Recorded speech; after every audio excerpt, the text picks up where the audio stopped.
I love salt. It's in everything. It's addictive. But one of America's favorite ingredients may be regulated like a food additive. Salt is probably the single most harmful chemical in our food supply. And we're pouring it on in dangerous amounts, says cardiologist Dr. Holly Anderson. Simply, when you absorb extra salt, you also absorb extra water, and that has to go into the same circulation. So the pressure increases, and that pressure can damage the heart, the brain, and the kidneys.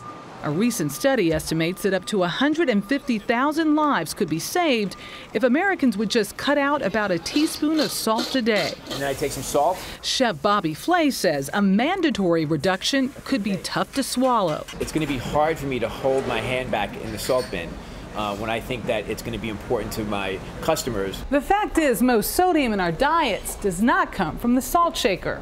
About 80% comes from processed foods.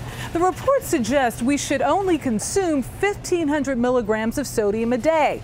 But many of these groceries, from the fried chicken to the breakfast bowl, come close to that in just one serving.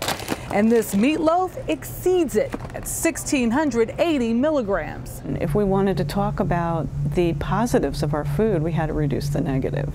Campbell's Foods isn't waiting for new mandates. It's cut salt in 185 products.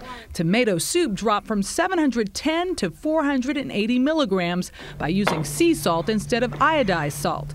Sales have increased by 6%. I like the rich tomato flavor. And it's very good, and I will continue to eat it. The FDA has not decided whether it will impose restrictions on sodium content. If it does, Americans may have 10 years to adjust their palates. Michelle Miller, CBS News, New York.